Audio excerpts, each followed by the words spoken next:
trying to find out what it is. These are so small, I really don't know what they are. Did you feel that? I got most of it, yeah. You can see the 1, 2, 3, 4 toes very prominently, but you couldn't see the fifth toe right here.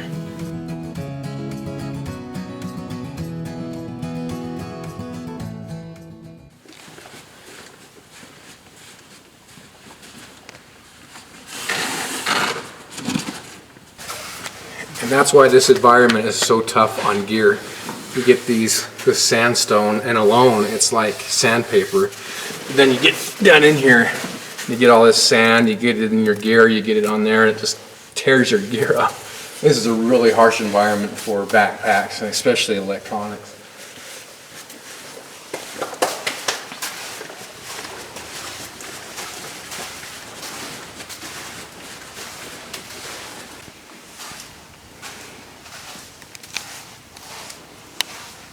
Oh, look at these. You see that? Zoom on that one right there. See that? I don't know what that is. Can't find it. Oh. Isn't that neat? Yeah. It's little. Yeah, I'll have to see if I can find out what that is. So again, guys, just always going over this tracking thing. And I like to put either a finger or a hand next to the track just to give you a sense of scale.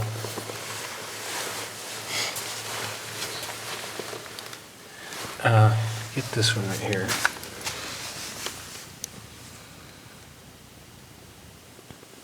It kind of just came out of nowhere, too. I don't know what kind of animal that is. It's interesting. See, this is where it's fun because I grab the shots of them, and then I get to take it home and start researching it and trying to find out what it is. These are so small, I really don't know what they are. See how much cooler it is in here? Mm-hmm. I'm getting and then cold. I'm just funneling down. Mm-hmm. And like I said, if you're wet, having swam through water and stuff, oh, it gets cold.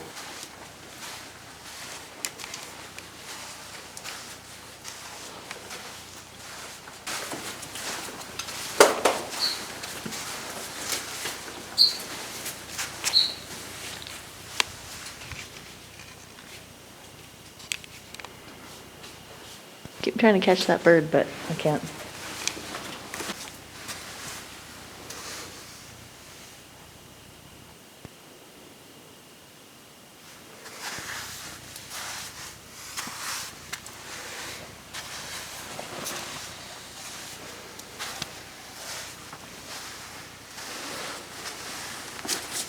Is he back? See this one. There's on the other ones we were just looking at, those other tracks. You could see the 1, 2, 3. You could see the 1, 2, 3, 4 toes very prominently, but you couldn't see the fifth toe right here. So this track shows you the fifth toe. At least what I believe to be the fifth toe.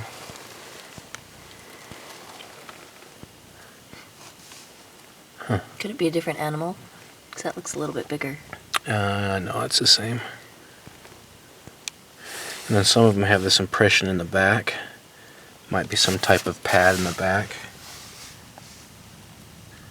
See where this backside is, as far as the ground goes, the soil is elevated a little bit.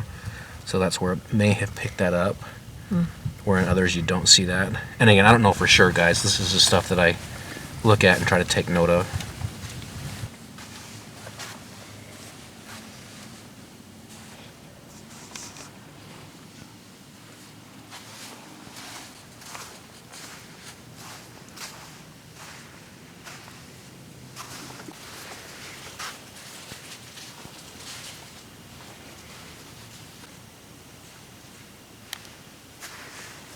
No, I'm looking at you. So there's two sets. Those I'm not terribly interested in. Those are birds. But those right there, that's interesting. You see the claw marks in them. Look, there's a little baby. Right here.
Yeah, but you got to do the face. How come you put your another layer on? Because I was getting cold. Because you're getting cold? We were just talking about how hot it was. How come you're getting cold? Because we were in the shade for too long in the wind. It's a lot of people don't realize that. You get down here in these slot canyons, and it's very, very cool. Even though out here, I mean, I was sweating coming in here, literally beads of sweat dripping off my face. And yeah, you get in those slot canyons, and you get the cold wind funneling through there. No sun. It's kind of damp, and it gets cold. Then you throw on top of that, if you've been doing the swimming thing in some of the slot canyons, and you come here at the wrong time of year without a wetsuit, you can find yourself in a lot of trouble. I'd put on another layer if I couldn't see the sun right there. Yeah, we're close, huh? Mm-hmm. And the thing is we get right back out there and start sweating again. Yep. And we were just having this conversation, and you know, people come up here, they're not prepared, especially to spend the night. And you know, why do you have to bring something warm? It's the desert, but it can get very cold. That's one way to do it. Did you film that? I got most of it, yeah.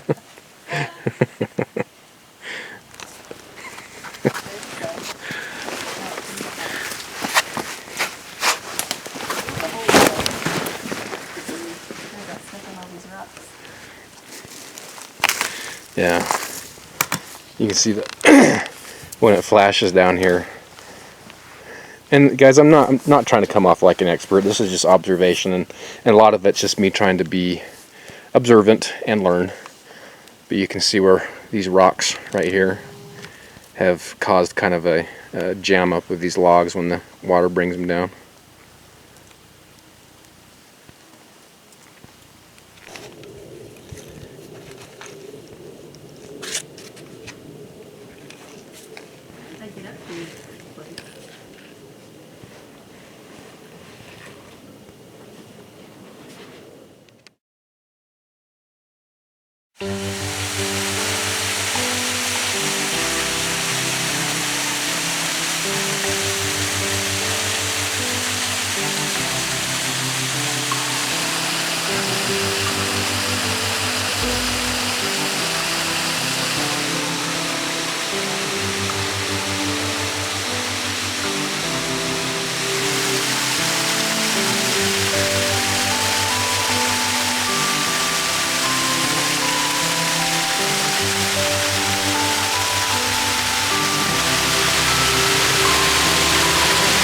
So what I thought was going to be a little more reclusive in here is not. There's quite a few people in this area. I think where my brother and I ended up was actually above this spot that we're in now. Right here, you obviously can hear it in the background. Beautiful little waterfall. Pretty area. Very pretty area. My wife's just over there relaxing. It's been a lot of fun.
We are heading out of Zion's National Park, and we went to that second place I was talking about, and it wasn't as reclusive or hidden as I thought. There was quite a few people there. It was a pretty little hike, easy little hike, but so we're headed out now.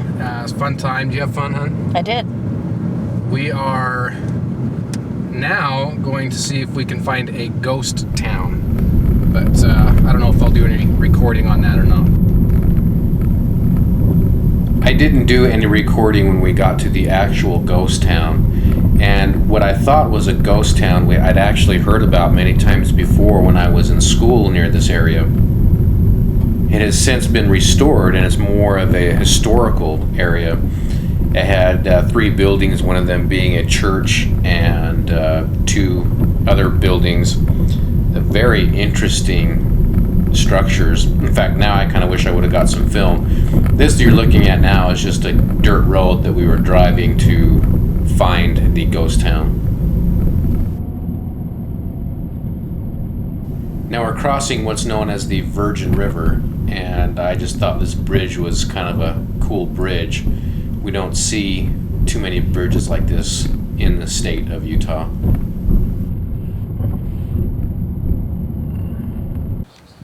The following day, we went to Kolob Canyon. Kolob Canyon is a part of Zion's Canyon and an often overlooked area of Zion's Canyon.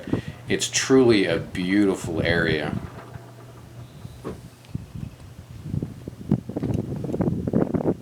We didn't get to hike this area at all, but we just drove up and got out of the car and just looked around. I have hiked this area when I was in school. Very beautiful. I would like to spend a little more time running around, especially with a backpack, and spending several days there would be fun. Definitely a fun trip. Missed the kids, but it was nice to get away for a little break and just spend some time with the wife.